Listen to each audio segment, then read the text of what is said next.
Boom. Ooh. I believe we might be streaming right now. Hi, everybody. Hi, Vicki. Hi, Vicki. Hello, hello. Okay. Hi, Vicki. Hi. I'm so excited that you're all here because this wasn't supposed to happen, and this is a total gift to me. So thank you, because I know Steve and Waddy, you're in the studio and you're trying to get the album, the EP done, and you guys are you're pushing it out there on Friday, huh? Yeah, the EP's done. We're working on the full length CD, which will be out later. But there's And the for that, you were going to stand me up for something that's coming out later. We're going to have to just rock. Well, later Sunday. Yeah, later Sunday. Yeah. All right. Well, then you're forgiven. But here it is, and there is going to be a staged concert. Ooh, somebody's dinging. There's going to be a staged concert that I will be at on Saturday, and I hope to see you there. What time is your staged concert, guys? 3 o'clock. 3 p.m. Pacific time. That's Yeah. Okay, so we're getting that straight. So I'm going to see what's we might be going on. streaming right now. Sorry for that noise, because I'm just going to see that people are coming, people are here, we're on. So Waddy, I have to tell you, this is the first time we're meeting. Yeah. Jackson Heights, Newtown High School. No, come on, really? Swear to God. No. Yeah, did you go to Newtown? I did for a short time. Yeah. I went to Newtown, and then we moved to Forest Hills, and then I cut school there after I got through cutting school at Newtown. Then I cut school at Forest Hills High until I wound up finishing at Quintano's in New York. Did you know that place? No. They call it a school for young professionals. Like Salinio went there, Patty Duke, wow. and I managed to squeak by and somehow graduate high school because I was too busy for regular school. So I told them all. Steve actually went to school with my husband at Dalton, but Gabe got thrown out of Dalton, and he had to go to one of those professional schools in senior year to get his degree, because otherwise he wasn't going to graduate. I got thrown out too, but I begged my way back in. No, come on, you're like a good boy. What did you get thrown out for? How many people are watching this? No, nobody's watching. You can tell us. Yeah. Nobody's watching. I didn't really go to school. Oh. So they said, we can't really graduate you because you don't go here. So I lived next door. So basically next door to the school was just an open door party all the time. That's right. I remember when your brownstone is over there. I had to host the party. I mean, someone did. That's very fun. And you still are. So, okay, so while we've got you two here, so the reason that you guys have to cut out, so tell us about the full-length CD and when people can expect to have that in their clammy little hands. We don't have a release date for it yet, unfortunately, but we need to deliver it all very soon. So we're just doing some last-minute fixes and checking some mixes and things like that. We got to hand it in very soon. And do we have a title for that? We do. We Can you tell? Yeah, I don't know if we're allowed. I don't think we're allowed. I don't think we're allowed to tell you. Yeah. Okay, you don't have to tell. I did hear about. Lee sent me some tracks, and you guys are great. You are so rock and roll. I love that you guys are so rock and roll. And I know I'm going to lose you soon. So Waddy, before you go, Cowsills connect. Bob and John have played in my living room, and oh no, and I love them so much. I was such a fan, and I know that you were part of that empire when yeah. I met them when they were babies, literally, and I was in Newport, Rhode Island, and someone said, have you heard the Cowsills? And I literally said, what's a cowsill? I never heard a word like that in my life. So they took me over to this place they played called the MK. It was a little hotel with a bar, and there were these 4 little guys playing. I mean, 4 little guys. John and Barry were probably 12 and 13. Mm-hmm. And they were fantastic. It was just the 4 of them. They were doing the best Beatles songs ever. They sounded exactly like the Beatles with their beautiful voices. And so I went through a lot of living with them. Their dad tried to manage me for a while, and that's how we got to California, actually, through Bud Cowsill. But he, oh wow, the most horrible father I've ever seen in my life, and a notorious drunk and a terrible businessman. So with all that going for it. Huh? But I don't. Yeah, that was my manager. Yeah. So before we lose you, I just want to talk while you're all here about how you originally came together. I know Steve joined you more recently, but how did you guys, when you were the section, were you like thrust together through work, or how did it happen? How did you guys Well, connect? the section was we were James Taylor's backup band. Now, Danny, didn't you play with, you played with James before James was James, didn't you? Like before Sweet Baby James, didn't you? Well, we were actually childhood buddies, so I've known him for a long, known him since we were little kids. Yeah. So did he bring you in as part of the section because you were like because you had a band together when you were kids and you knew each other? Or were you No. professionally hired? That would be no. No. Actually, I've been playing with James for a long time, and he put actually it was Peter Asher that put the background band together for James, and it was the three of us plus Craig Durgee on keys. He replaced Carole King, and then Clarence MacDonald replaced him, but the three of us, Russ, Lee, and myself, were the core of that band for a long time. Waddy was also in that band at one point for the Flag tour, which was by far James's most fun and most rockin' tour. Definitely. Without a doubt. And so what's the first gig that the four of you did together? The four of us, meaning who? Waddy. Oh, well, we did studio work together. I met Leland first. I met Russell next, and then Lou Adler put me on a session with Russell, Leland, and Danny. And I think Dave Foster was playing piano, and it was for Tim Curry, and that was the first time I met Kootch. And since then we've been in the studio, for 50 years together. So, but that was our first gig together. So go ahead. I'm sorry. No, but the section was not like we didn't fit into the section. We were working, and then the section evolved out of the work we were doing.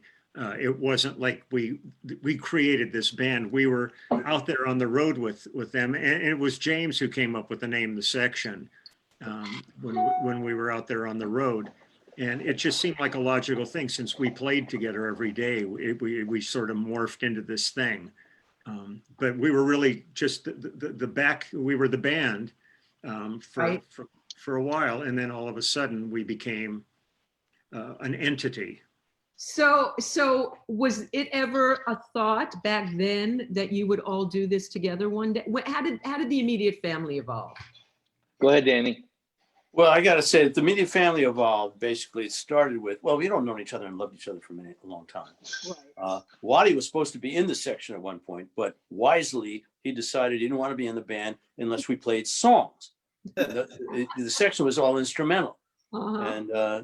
And I actually completely agreed with him, but that was a million years ago. Lately, what happened was, or more recent, what happened was I was offered a deal by a record company in Japan, Vivid Recorders. Mm-hmm.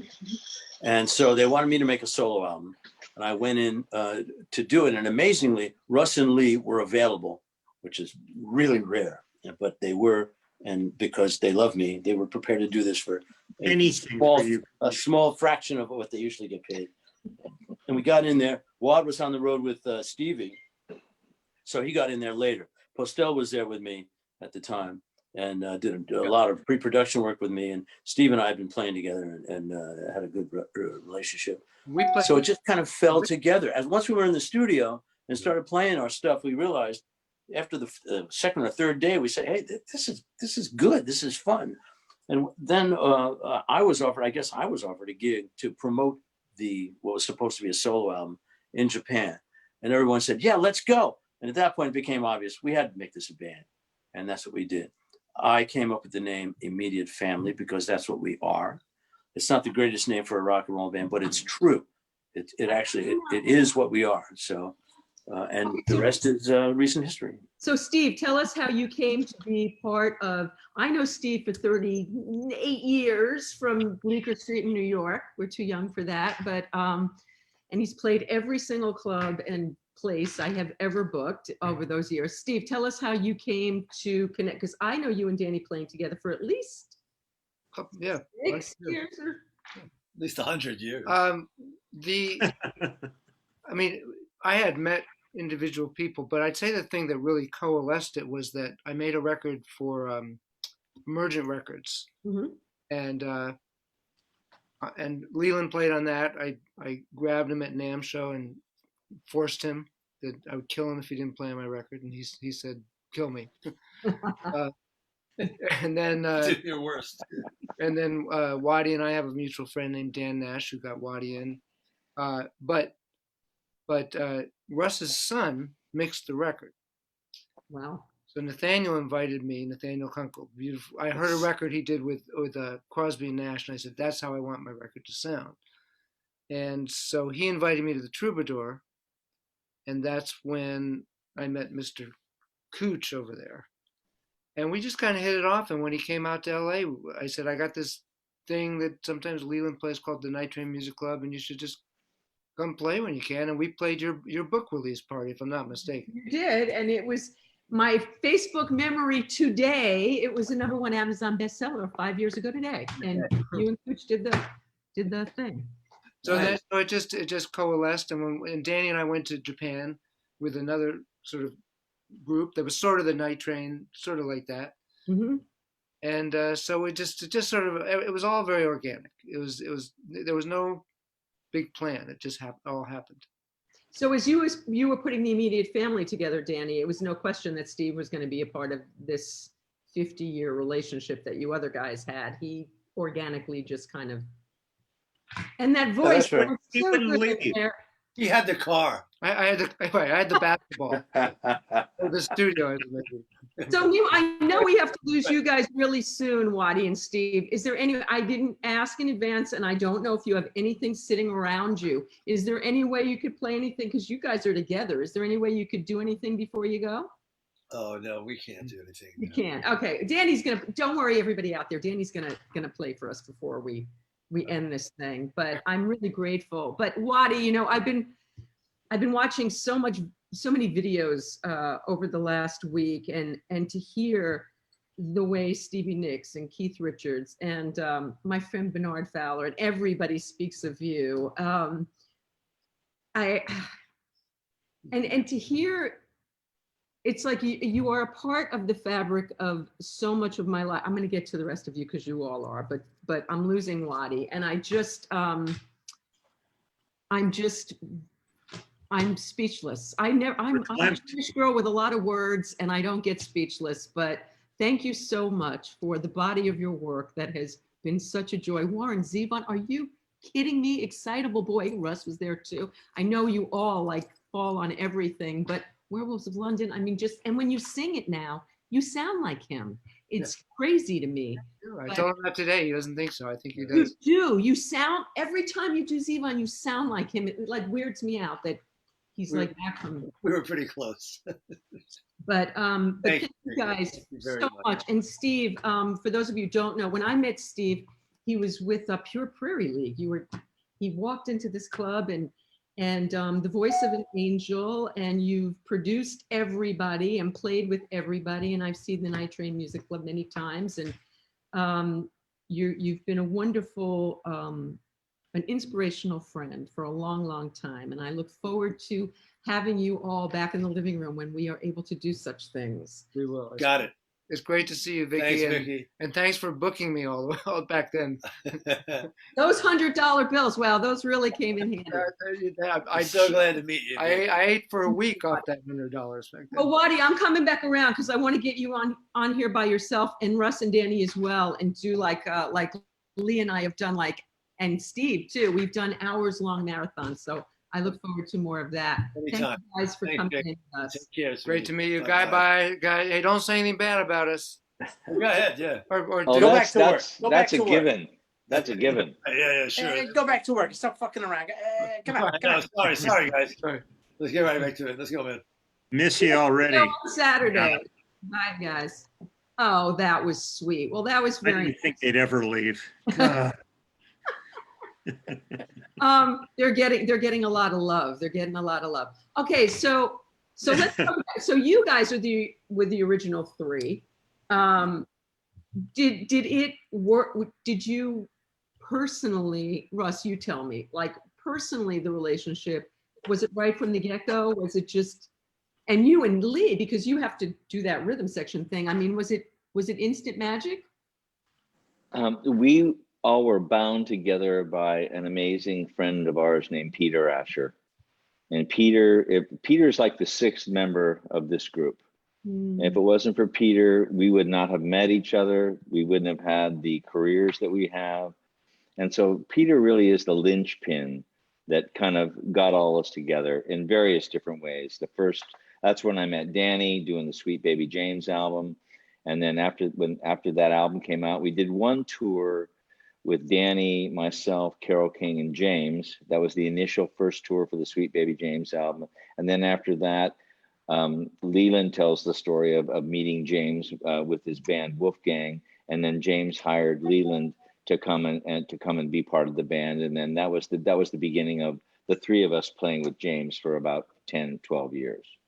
So we were thrust together by a perfect storm of coincidence, and it's just we were all so blessed to have been part of it. When you were making Sweet Baby James, which I know you were on, not only playing, but you had to do with production as well, from what I understand. Is that so?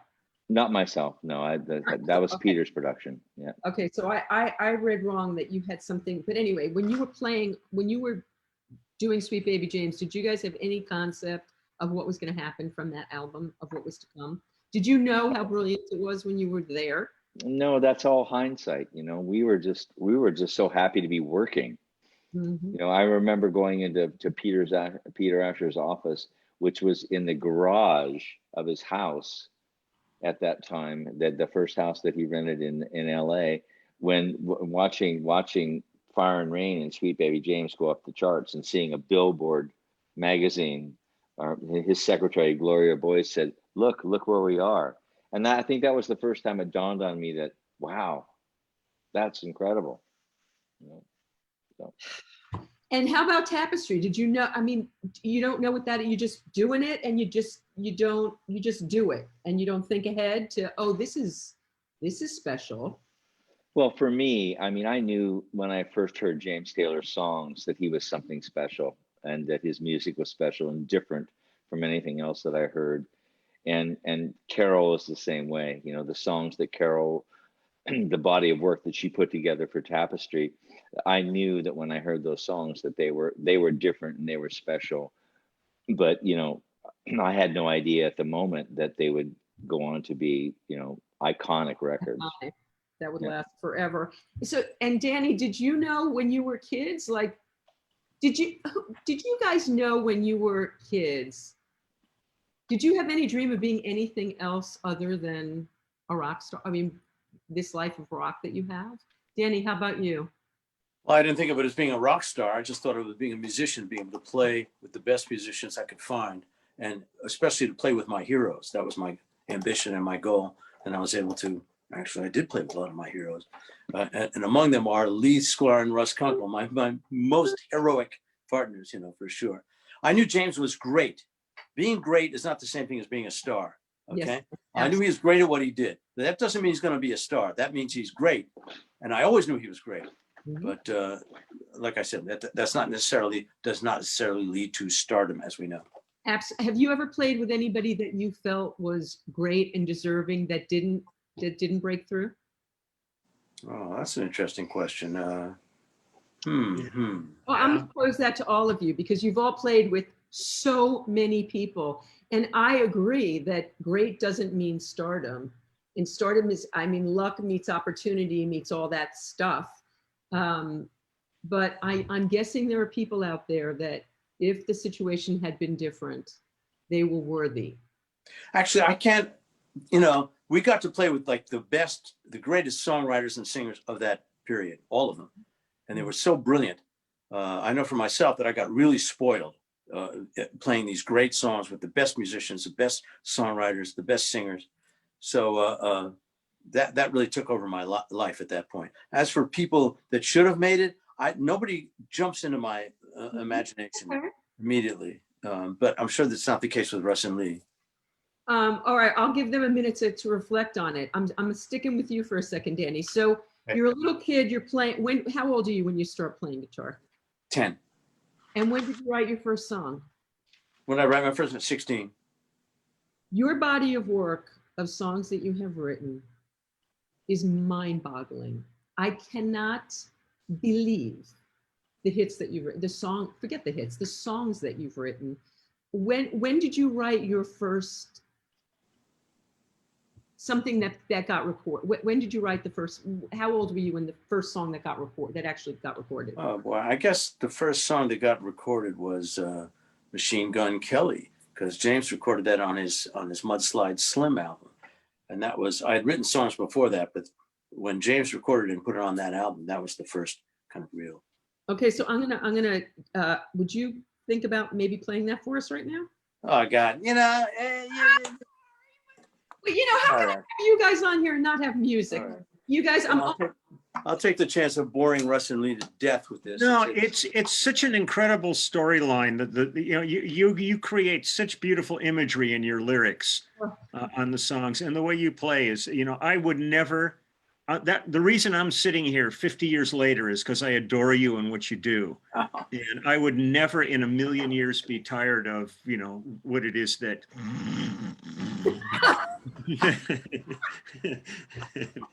No, I love you, Kootch. Of course. Are you gonna do the Nancy Sinatra version of this? That's a great version. I couldn't believe it. Really is. After James did his stuff, it occurred to me. It took years for me to realize that Nancy Sinatra had recorded the tune as well, and her version of it is great. It's really cool.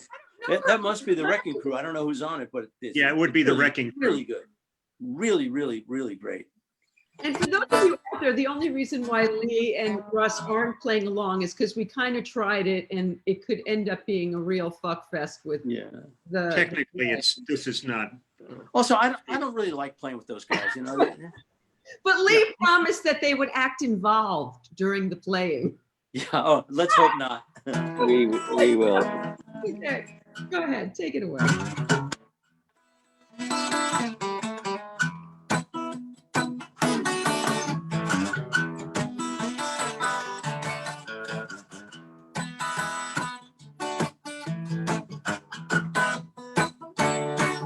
Here's a story about Machine Gun Kelly. He traveled down the Alamo Trail. Machine Gun Kelly was a desperate man, but the missus was as hard as nails. Watch out, machine gun, don't let her run you around. Don't let a woman make you out to be a clown. Machine gun.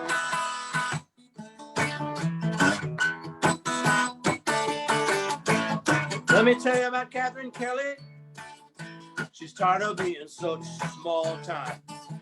She figured if they kidnapped a rich man's son, they'd make it in the world of crime. Watch out, machine gun, don't let her run you around. Don't let a woman make you out to be a clown.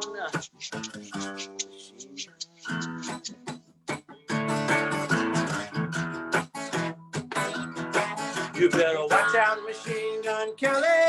Be careful of what you do.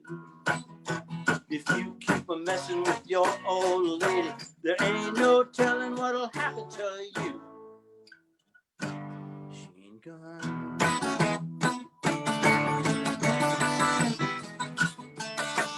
Well, the government boys come up on Machine Gun.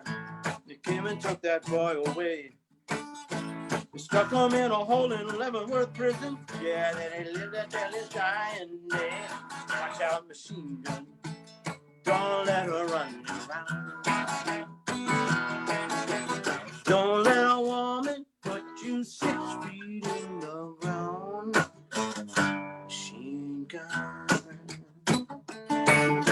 machine gun.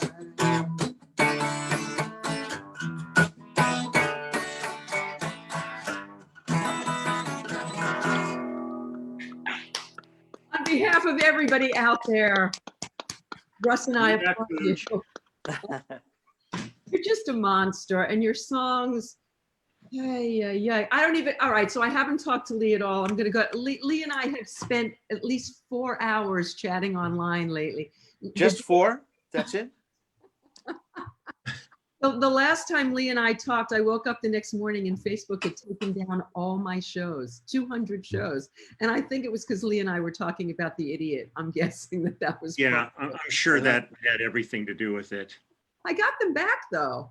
No, I'm so thrilled for you because it's so much work went into all of your shows, and the idea that they could just flippantly just take them down without explanation, without recourse, or, you know, so when you posted that you got all your shows back, I was so happy for you because I know the effort you put into this, and it's, you know. Thank you. But you know, in truth, it really was just a glitch. It was just a link glitch. That's what we're going to say that. We're going to say they don't hate me and that it was just a glitch.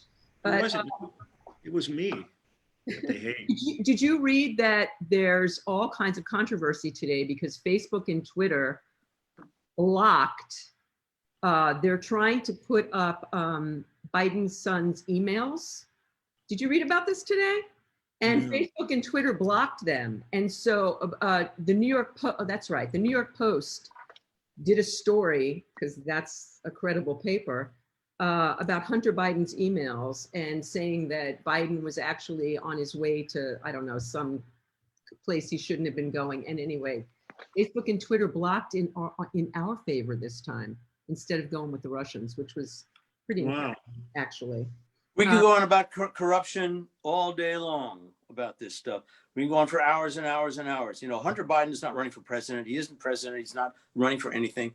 Who the fuck cares? You know, that's not the point. The point is who's going to run the country. Who's going to, okay, but even that, we shouldn't even be talking about that because there's just too much. It's, you know, it's already been said. It's already been said over and over again. You know, we need to say it over and over again. And I'm happy for each of you to speak a little on it, because we have to get out the vote, because unless we get those ballots in those boxes in the next 2 weeks. What country do you want to live in? What kind of country do you want to live in? We used to have a democracy, you know, but again, we can go on, you know, between Leland and myself and Russell, we can go on like this all, you know, for hours and hours and hours about the outrage, the disgust, the pain of all this, you know, but what we're about is music. What we're trying to do is address this stuff the only way we can, through music. Our songs reflect this, especially my new songs definitely reflect all this, but they're not overtly political. They're, I always try to tell a story, just like Machine Gun Kelly. I always try to tell a story. Rather than say, do this, do that, I try to tell a story to make a point. So Dan, anyway, I'm done.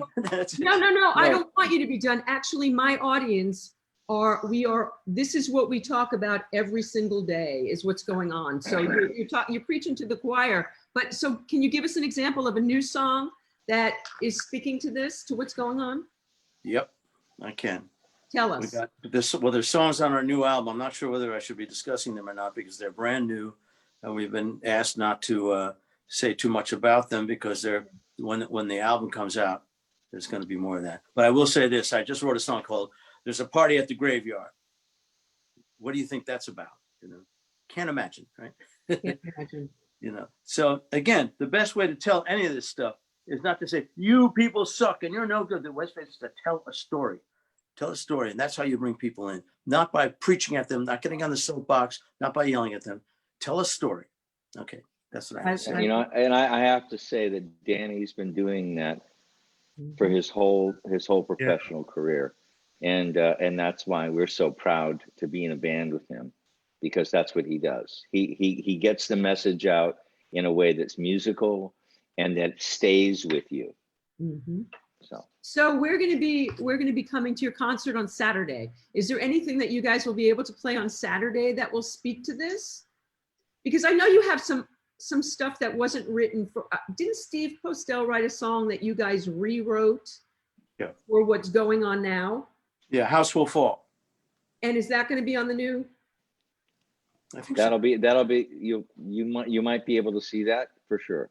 Okay, cool. Because that I know that from what I've heard, you guys restructured that to work for this Well, we put he had most of the lyrics. Waddy and I put the big beat to it. Well, not Waddy, all of us did. We put the big beat to it because it's got to have that rockin' beat. That's the other thing, is if you can't shake your ass to it, then later for the message, In other words, I like to get people going on two levels. One is like whatever the story is, and I have to say, but the other one is to get your ass, to rock the house. That's why I have the best rhythm section in the world to play my songs, whatever they are. Russ, Kunkel, and Lee Sklar.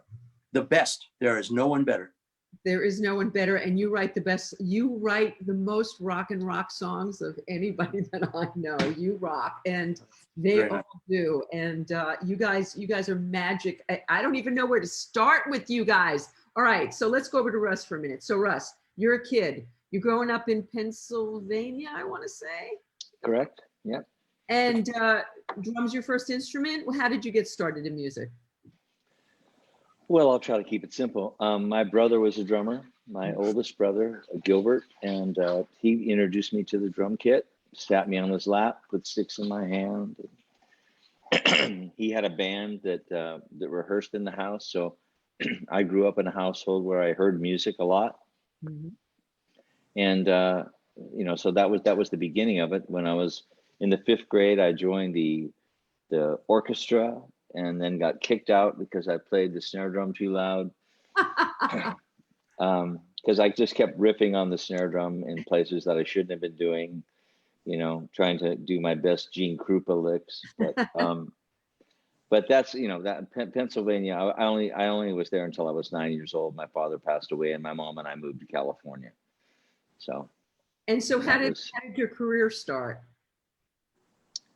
My career started by meeting people in junior high and high school that played music, guitar players, and I was in various different bands in Long Beach, California.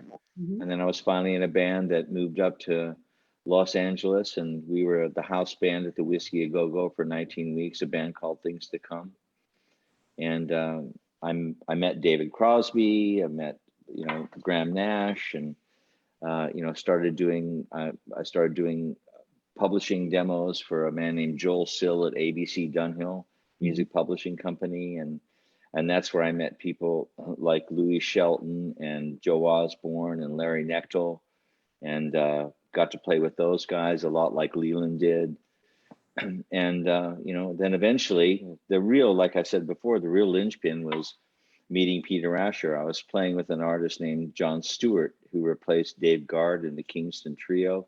Mm-hmm. And I was playing with him, and one of the members of the band was a brilliant fiddle player named Chris Darrow, and he was a friend of Peter's. And Peter brought James Taylor to California to do his first Warner Brothers record, and he needed to put a band together. And he called Chris, and he said, "I'm looking for a drummer." And Chris said, "Come to this rehearsal with John Stewart. We have a drummer that I like." And Peter saw me play and hired me, and that's when I met Danny. And then the rest is history, so. Lee, we've talked many times, but maybe there are people on this that haven't heard. How did playing professionally happen for you, Lee? Well, my father gave me a $10 million loan. Oh no, excuse me, that was the other guy. I'm sorry. No, for me, it was very funny. When I was a little kid, my parents used to watch the Liberace TV show, and I would sit with them and watch it, and I became totally enamored with the piano. I loved the panache of him all in his tux with the candelabra, and his brother George would come out and play violin. And we had a piano in the house, a baby grand piano. So I started plunking around on it when I was about 5 years old. Mm-hmm. And I took to it. It was one of these things that my parents got a piano teacher, and by the time I was 8, I had played for Eugene Normandy of the Philadelphia Orchestra, and I have some awards from the Hollywood Bowl Association. But when I was 12, I went into junior high school, assuming I would be playing piano, and they had tons of piano players, but they needed a string bass player. And my music teacher, Ted Lynn, brought a old K upright out of the back room and put it in my hands, and I held it, plucked one note, felt that vibration run through me, and I said, "Sold, man, you got me." And at that point, I was pretty burned out with piano anyhow. And I just focused on bass at that point, but never really thought it would be. I was always in bands, you know, I sometimes 5, 6 bands at a time, especially once I got an electric bass. When I got my first electric bass, it changed everything. Because up to that point, you were just fighting with drums and guitar with an acoustic bass with no pickups. Excuse me. But you know, I was in college and I was a science and art major in college, assuming I was going to be like maybe a medical illustrator. And it was during that period when I was in the band Wolfgang that I met James. And like I said earlier, I got asked to play a gig, and that gig is still ongoing. And I walked out of college after 5 years, never told anybody I was leaving, and never finished, never graduated. And but I found the real joy in my life was the minute we started touring, you know, because I really hadn't been on the road that much. It had been mostly clubs that, you know, we had played. And as soon as we started with James, it was a lot of field houses, a lot of colleges and things like that. And as soon as we walked out and started playing, I just went, this is it. This is really what I want to do. And when I would look next to me, and when you talk about how we got together, the first time I ever played with Danny and Russ, it was the most effortless, seamless thing I've ever experienced. There was absolutely no vocabulary between us except music. And we never had to like work at it, where there's musicians I've done sessions with and stuff that it's slightly laborious, even though they were all world-class players and stuff like that. These guys, and I always kind of equate it to like digging through your closet and you find those old slippers and you take them out and you slip them on and you just kind of sit back and you go, oh God, this feels so good. And that's what these guys are to me. It's like they're my favorite slippers. I feel so comfortable when I'm with them. And Waddy's a whole other thing. That's really a battle and a thing. And I still I figure someday I'll figure him out. Yeah, and Postell, you know, whatever. But these two, since they're the ones that are here, I'm going to talk about them. So as the three of you, were you ever on were you ever recording or playing live with anyone that the three of you were looking at each other going, what are we doing here? I mean, has that happened to you over the years? You've played with so many people.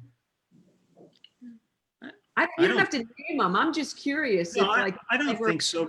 I don't think so. I mean, for me, when we would do studio projects for other people, if I walk in the studio and I saw a road case that had, at that time especially, we had like the section logo on our cases. If I walked in and I saw a case that said, you know, Danny Kortchmar, or I saw one that said Russ Kunkel, I really didn't care what I was doing. I knew I was going to have a great time that day, and we would make the best project that we possibly could. I don't think I've ever felt on stage like, you know, there's been a couple of things where I've kind of thought, what the hell am I doing here?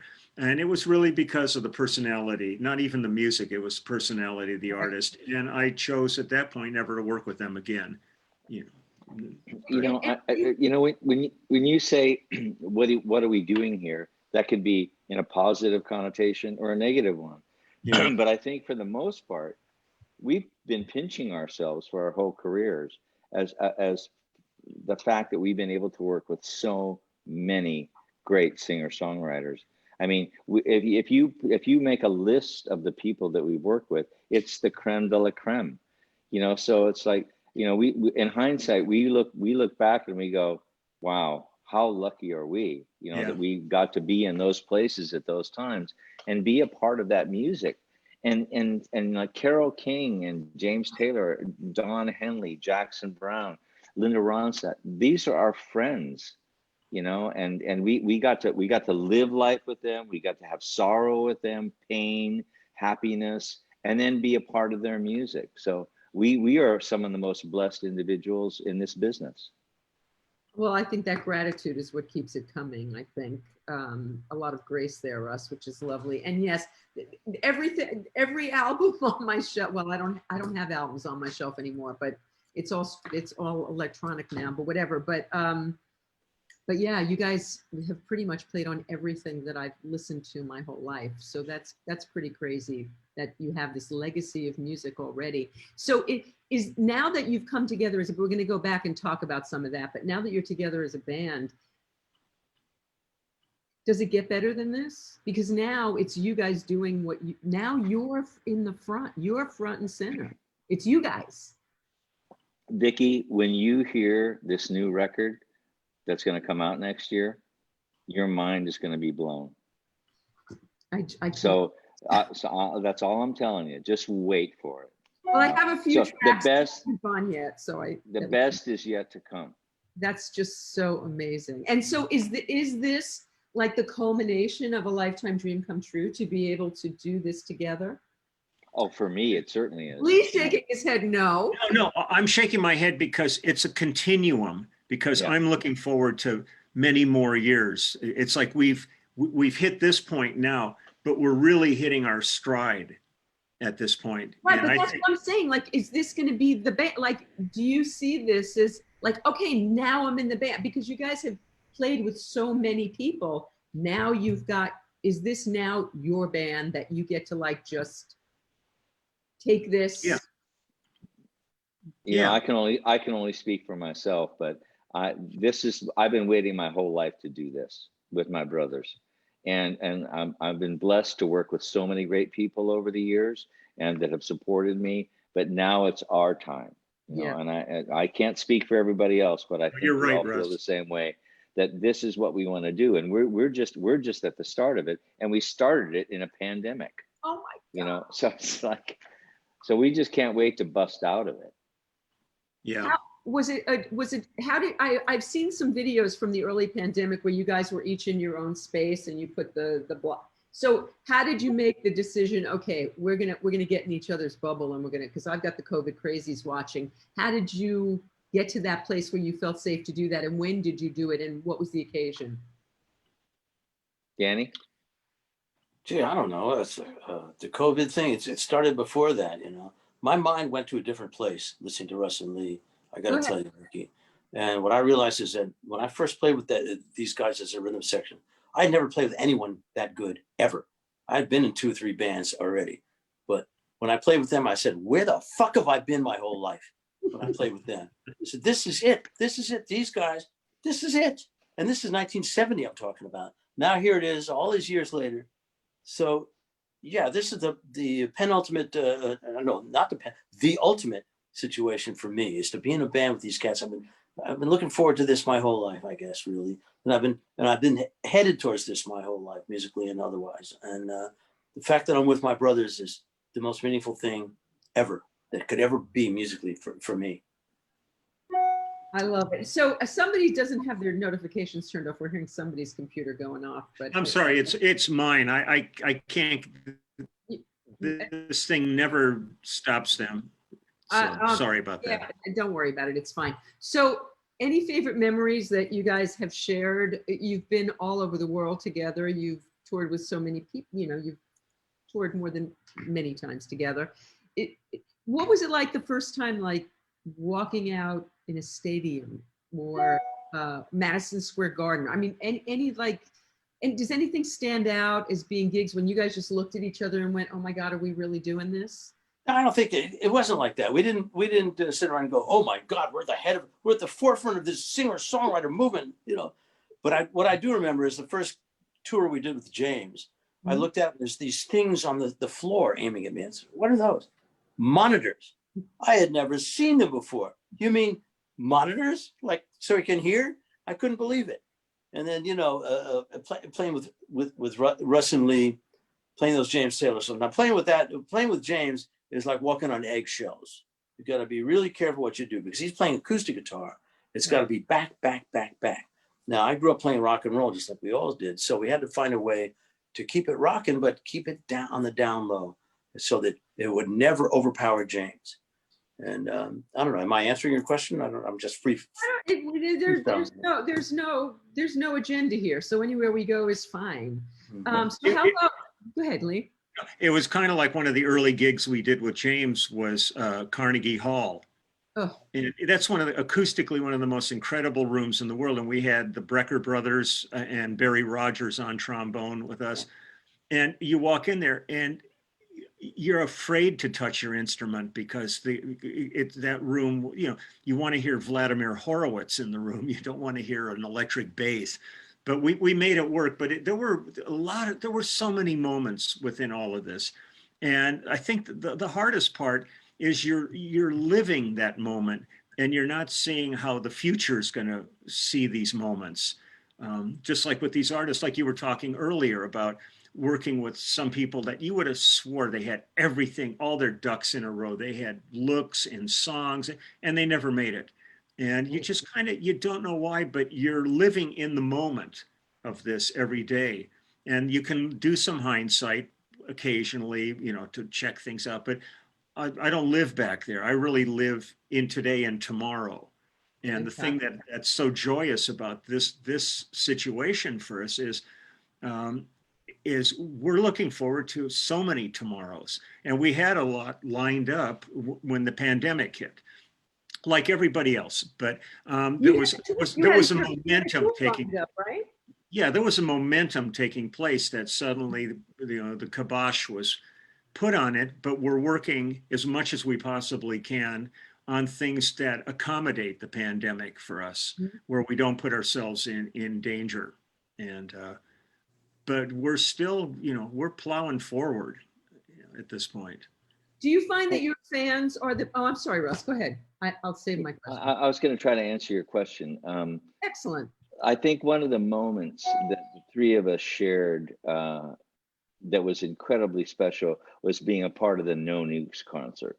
Mm-hmm. That was a moment in time where not only musically was it special because of the acts that were on the stage, but we got to play with James and we played with Jackson. I don't know if we played with Linda as well, but we were kind of a core of a house band that played with everybody in that show at Madison Square Garden, and that movement really stopped the proliferation of the growth of the nuclear power plants in this country. And we were a part of something that made a difference. The music made a difference. And to me, that was one of the moments where being a musician and being associated with all these great artists made a difference for the country, so that was I hope that answers your question. That totally answers the question. Yeah, so. I appreciate that. So this new, I know what I was going to ask you. So are you finding that your fans, I would imagine they're mostly people our age, my age, who came, know all of you from, but I'm assuming that you've also got some young new fans are finding you. I would think that that's so. Yes? Well, that would be nice, but at the same time, we realize we're a niche situation. We're not trying to compete with Cardi B and Justin Bieber. We couldn't care less about that. We're interested in talking to people that already dig the stuff that we came up with, the same music we came up with. Those are the people we want. We just want our people. We don't need everybody, and we're not going to get everybody, but we want to stand for what we actually believe in, the music that we do. And we're hoping to bring people along. I don't care what age they are, but I would say that we're not trying to appeal to everybody. That's it. We're going to play good rock and roll. That's what we're going to play.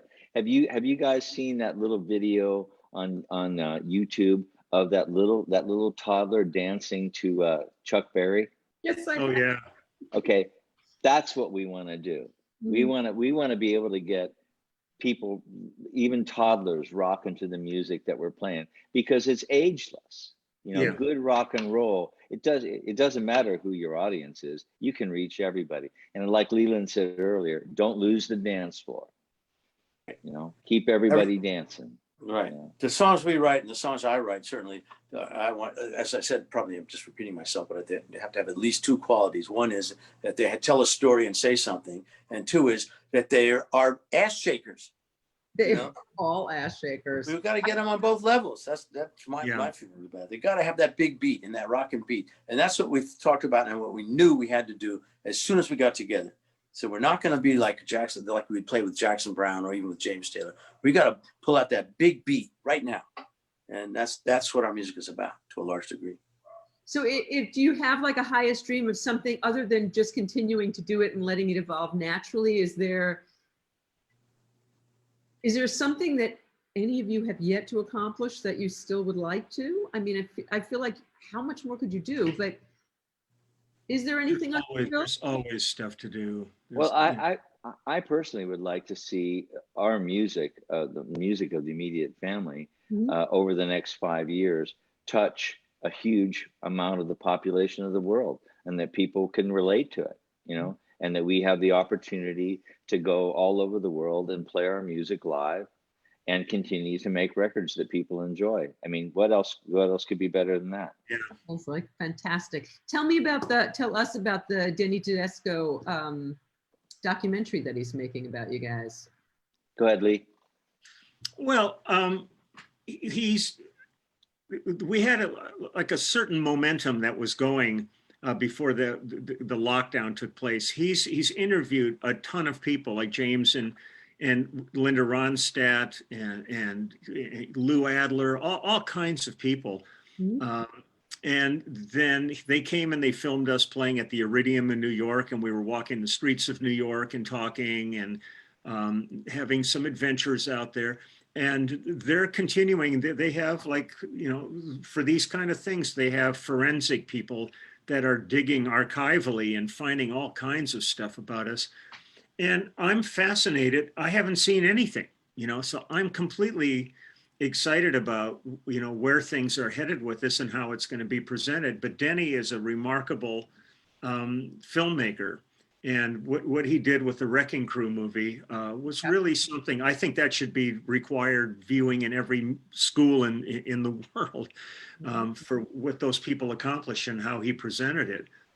But I'm real curious to see how this all ends up. But there's plans for certain things that are going to require all of us to be together, and we're looking for the right time when that's going to be possible, because we're going to do a roundtable storytelling time. And but it was so flattering when they came to us and said that they wanted to make this movie, because we live in our little world, and you kind of don't think that, you know, somebody's going to pop that kind of stuff out at you and say, you know, how about a documentary film? So we'll see. I'm totally excited about it, in the same way I'm totally excited about this new album. You know, I have to say, Well, this is EP. We'll hold this up since this is coming that's on Friday. but the actual film, I mean, the actual new album Mhm. it's really one of the best things I've ever been involved with. Everybody brought, you know, their A+ game to this.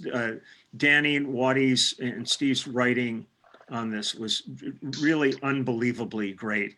Every song is an absolute gem, and when we sit and listen to it, you know, it's kind of one of those things where you kind of go, "This is unbelievable."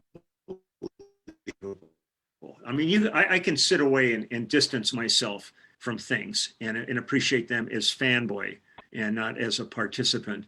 And I'm so deeply proud of what we've created. And I can't wait, like Russ said earlier, to get this out and share it with the world. And I'm finding this on my YouTube channel. People write to me every day going, are you guys going to be coming to Iceland? Are you coming to Switzerland? Are you coming to Germany? Are you coming to Japan? And there's nothing we want more than to hit the road and share this music with everybody. And because we kind of smiled at each other at a certain point. You know, the band's called The Immediate Family, but I'm kind of looking at humanity as the immediate family too. And this is something that I really want to be able to share with people. And people are really chomping at the bit to hear it all and to embrace it. So I'm excited about that. I get very positive feedback every day from people. It's really great to hear that you guys aren't road weary and that you're looking forward to getting out there. And you've used this time, this pandemic, to be very productive. Danny, as far as writing goes, has this been a fruitful time for you? Yes, of course. Ever since I've been in this band, it's been a fruitful time for me because I have a vehicle now for the stuff I come up with. And also I have great co-writers with Russ and with Waddy and Postell. So yes, this is incredibly, febrile and creative time for me. I've already written 5 or 6 more songs. He's being modest. I know for a fact he has 10 or 15 because I've seen his book. You know, Danny is so prolific. He's always got so many things going on, and every time I get a chance to go hang with him at his house, he'll just flip a page, you know, and I'll look at lyrics and I'll go, "Why aren't we doing this song? What is this?" He goes, "Wait a minute, I want to show you this other one." You know, he's saying 5, it's 15. Trust me. So Danny, do you have a daily discipline? What's your, as a writer, I'm a writer, I'm curious, do you have a daily discipline, or does it come when it comes? How does it work for you? Well, I would say around 5:30 is a cocktail time, and so that's a good place to start. You know, no, I don't have any particular program at all. I wait for it. You know, Keith Richards has a saying that he sits around and plays a gun. He goes, "Incoming," and that means he's getting ideas and they're coming in. You have to have your antenna up all the time for those. And I have a book. I write down everything anyone says that sounds interesting to me or groovy, or that I think could be a lyric or part of a song. So I have a long list of ideas that I can draw from. But I don't sit down. I don't have any schedule. You know, this ain't Nashville. I don't write 10 to 1 and 2 to 5. Fuck that. I write when I feel it. When I feel it, and when I got something to say, that's when I write. And I don't write by formula, and I don't write by schedule. I write when I feel it. And so do you feel usually, Amen. exactly, so a lyrics first for you? Sometimes, yeah. Lately, yes, I've been writing lyrics first, and that has never happened before. Really? Usually I always start with a beat and music and chord changes, progression, and a melody, always. But now, lately, I've been starting with lyrics. It's a different way to approach things. Very interesting. And so COVID has not beaten you down in any way. You're as prolific as ever, maybe even more so, it sounds like.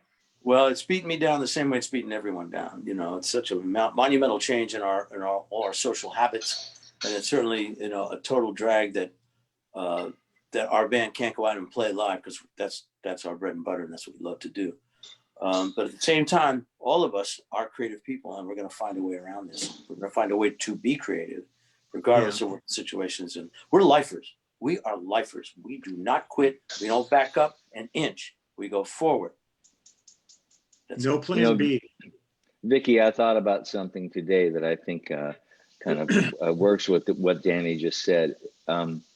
When this is over, and when we can get back to some semblance of normal, where we can go out and perform, can you imagine how much people are going to want to hear live music? I mean, the clubs, arenas, they're going to be filled.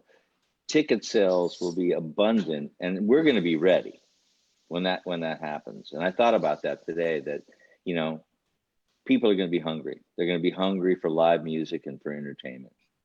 I think that's absolutely true. I can't fathom how we're going to feel safe, what it's going to take for us to feel safe again, to do that, to gather that way again. I think it's really important what you're doing, that you're coming together and you're performing and doing your stage it and doing those concerts, because I am starving for that, for music, as all of us are, I think. And to see you guys, you know, it's really nice that the people are doing the Zooms and they're doing the little things and putting them together. And I greatly appreciate all of those. And I loved when you guys did them. But to see you actually play live together is a whole different deal. So I'm grateful for your bubbles. And Russ, how is COVID impacting, other than with the music and how it's impacting not touring and stuff? How is it impacting your life? Are you in it? You're obviously in LA. Well, you know, I have two bubbles. I have a local bubble. I live in San Clemente, and I have some local friends that we all are like-minded, and everyone's safe. And I see them from time to time, and I do everything that everyone else does. You know, you go shopping and you have to go do your errands and certain things. And then we have the band bubble that, you know, we've done some rehearsing together, and we social distance the appropriate amount, and we wear masks, except when we're playing and singing. And so it's affected my life, just like Danny said, like it's affected everyone else. But we make exceptions, and we have to move forward. We can't just stay stuck. We have to move forward in some way. And because we're in this musical family, we found a way creatively. And also we have great management.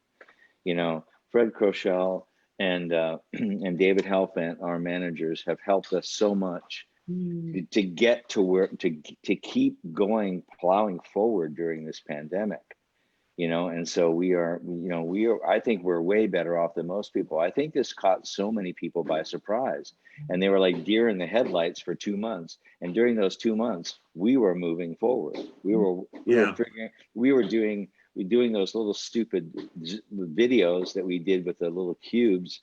And then we figured out a way to film our own videos and give it to a real video editor to make really, really good videos, you know, for our songs. So we've been busier during COVID than we were before, you know. So one of the videos, there's two of each of you, and in one of them you're playing, and in one of them you're dancing, and like there's, instead of 5 of you, there's 10 boxes. I assume a professional put that together for you. It's quite amazing. I can't remember what the song is, but it's an amazing video.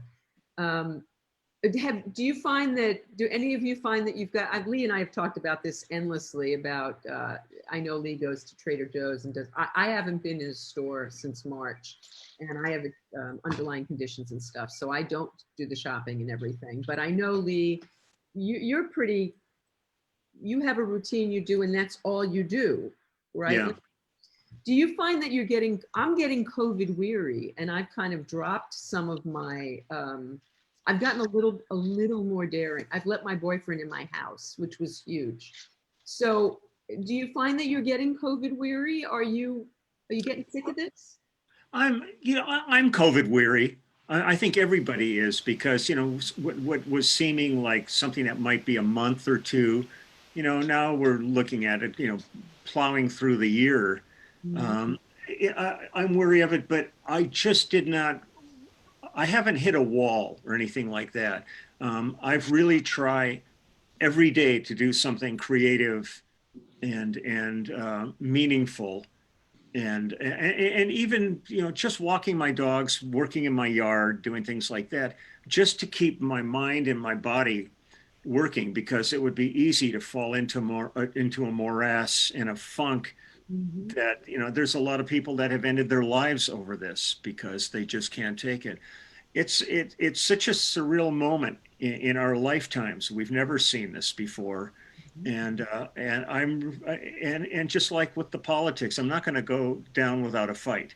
So I'm looking at this as you can kind of fall into a bit of a funk, but I really trying to create as many things around me that get my mind off of it, so that I don't feel, because I'm actually busier now than I normally would have ever been. I had so much road work ahead of me for this year that got canceled. And when you're touring, you're basically only working, when you go out on the road, you're working a couple hours a day, and the rest of the time's yours. Once you dial in your show and do all that. Where here, I'm busy from the crack of dawn until the wee hours of the morning, every day doing things. And it's really helped me. I want to talk about your channel, and that's getting to my next point. Is I think I just thought about this yesterday. There's a certain freedom that comes with this. I have more time. I'm doing a daily show now. I used to do 1 a week. Now I do 5. I think in ways we are able to be more prolific, to get more done, because there's a freedom here, because we don't have to do the mundane things we used to do running around. And Lee, talk about, you've created this YouTube channel that's like crazy, off the charts. So tell us about that. Well, I mean, it was one of these things that we had come off of this Phil Collins tour. We were on the road off and on for about 2.5 years. I interrupt you for 1 second. They're using a Phil Collins song for the Trump rally today. I heard about that. I think they're using In the Air Tonight or one of those things. You know, and you can't stop them. I mean, all these people, like Trump goes out and uses the Rolling Stones and all this, and you can't make them stop. Really? It's just weird. It's just weird. But so we finished Phil's tour, and I had some bass players write to me and say, you know, we saw you in a stadium, and, you know, it sounded great, but we couldn't hear like the details of what you were doing.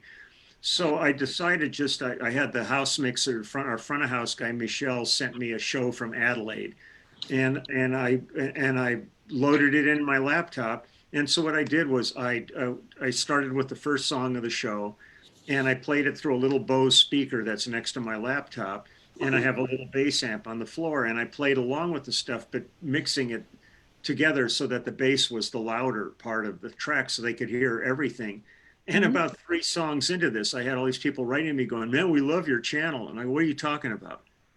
I had no clue that this created a channel.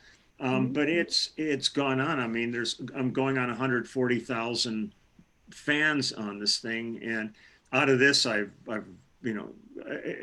created a clubhouse and a store and all kinds Vicki, I'll of. be right back. I'll be right back. Okay, Danny, I'm gonna have you play one more time, if you will, before we go. Okay, yeah. But so I just it's turned into a thing where I haven't missed a day since this started in March. I've posted a video every single day of a song and telling stories about the road. And I've done, and I really try to talk every day about the band, and people are really so anxious to hear the group. And people wrote to me today and said, "We got our tickets for the show on Saturday. We're so excited." So it's been really great. It's given me a focus every day where I still feel viable. And I'm enjoying that. And then I've done this book that's going to be coming out at the end of, it'll be in my hands at the end of November. And Which is unbelievably, because the last time you were on the show, you were just talking about the idea and you just put it together and made it happen. Yeah. And there's a bunch of stuff like that I kind of looked at. This is a time for opportunity. And one thing I'm really sort of hopeful maybe comes out of this whole experience is that people, while they're sitting around, maybe reevaluate what's important in their lives, because a lot of things have been taken away, but there's a lot of things that ultimately haven't been missed. And maybe when, we come out of this, people maybe simplify certain things in their lives and think, God, that seems so important at the time, but now I haven't had it and I don't miss it. And maybe some positive things will come from this. The most tragic part of this is the amount of people that have died and are suffering, and the families that are suffering, and the responders, that teachers and doctors and nurses and postal people and trash that are out there every day dealing with this, while we have an administration that's so flippantly disgusting about this and acting like it's no big deal. We were talking before the show, just today, they were talking on CNN about this administration is talking seriously about herd immunity, which would literally be mass murder of millions of Americans. Oh yeah, we can just get the young kids, everybody get it. And the idiot doesn't even know what it's called. He's calling it herd mentality. But I would like to see like the Nuremberg trials. I'd like to see crimes against humanity and take these people all down at this point, because he and these golems that he surrounds himself with are some of the worst people that humanity's ever experienced. And I want to just talk about the band, but I mean, for me, this is just driving me crazy every day. Seeing. Can I jump in and say that there's many people that are way worse off than any of us, way worse off, and that have lost everything. And these are the people that really are being the most affected by this incredibly lame administration. But as Leland said, we don't need. Let's not talk about that, because we all know it. The 4 of us certainly are on the same page about all this, and let's see what happens. Well, I think in speaking to the next few days, this election is going to be a real toe tapper, and let's see what happens. Well, not to mention what it's going to be like between November 3rd and January 22nd. There's going to be violence. There's going to be violence. There's going to be blood in the streets. Some people are going to get killed. Let's hope all hell doesn't break loose in terms of the entire country turning on against each other. But we're in a bad situation here. Like I said, us here in the band, we're doing way better than most people. So are you, Vicki, and so are, we're incredibly lucky to have come through this without losing many family members and all kinds of stuff, which a lot of people have.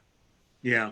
Speaking to Russ's point, I think you're absolutely right, Russ, about the good that's going to come out of this, in that when you talking about the things we've lost, but I think that some of the stuff we've gained, I think we've really come, I know for me, my appreciation of other human beings and of just the value of looking somebody in the eyeballs and being able to touch someone's hand and being able to be together in a situation. So I think, as you were mentioning, Russ, that art is going to explode like it never has before when this is over, because our need to do that together, because we've all been in our little cubicles doing what we do, but to be able to come together and do it, I think there's going to be Woodstocks out the wazoo, because I think people are just going to want to herd together. Yeah, I could not agree more. And, you know, perfect example of this. Look at what Leland has done during this time. Oh. He had wanted to do something with his book. He put it together. He found the right people to do it with. He started a YouTube channel. 140,000 viewers is like off the chart. You know, it's like, it's amazing. So that's a perfect example. And I think when we're all able to just hug each other again without fear, the feeling of actually touching another body, of just a friend, is going to be so incredible for all of us, you know. And I really think there's going to be some positive stuff, but that's going to be on the other side, a lot of this other stuff. Now I'm going to answer a question that you asked before. Good. You asked about artists that really haven't kind of risen to the top, Mm-hmm. that we maybe have worked with. Mm-hmm. There's a man in New York City, and his name is James Maddox. And I don't know if you've heard of him, but he's incredible. You know, and I've written some songs with him. I produced a couple of things for him. And if you can check him out, and he's one of those guys that's just kind of bubbling under the surface. He's been around for a long time. He has an amazing voice, and he's a really great songwriter. James Maddox. Have him on and have him sing for us a little bit. Oh, you should. You definitely should. I would love that. Yeah. Before we go, Danny, this wasn't planned, but can you play something else? Can you play us out? Can you give us some music, since you guys are all about that? I wish I could, but you know, the fact is that I just ran out of juice here, so I had to move out of my studio and plug the power back in, because I was running out of juice here. So I'm not near a guitar at the moment. Okay, well, give us the information. The stage it is on Saturday. People, I have the link in the show description so that people can get their tickets. Great. And the EP will be available on Friday, and Slippin' and Slidin', and it's phenomenal. I have heard it. You will rock your little pants off, because Lee and I, by the way, we're not wearing any pants. And Lee, you didn't show us your socks. Lee has special socks to show you guys. Yes, the Lee Sklar socks. And also, everybody on this screen is in my book. Everybody on this screen is in my book. So all giving the finger. Yes, I made the book. I'm so honored. you actually have a really big picture in it. It's really good. It was a great shot. Oh, yeah. But you didn't take the wrinkles away. Anyway. What wrinkles? I'm honored. And it's been absolutely a joy to meet you, Russ, and to see you again, Danny. And Lee, I adore you always. And Russ, I'm coming, both of you two guys, I'm coming after you, because I really want to do a one-on-one and really get to talk about your deep stories and get to know you better. And I am so looking forward to Saturday. Thank you so much for doing this. I know you guys are busy, and I didn't address any of the questions that anybody was asking on Facebook, but I'm going to hit you up. I'm going to read them afterwards. And everybody out there, I know you're there. Thanks for being with us. I'm going to read all your questions, and I'm going to go after these guys, and I'm going to get the answers for you.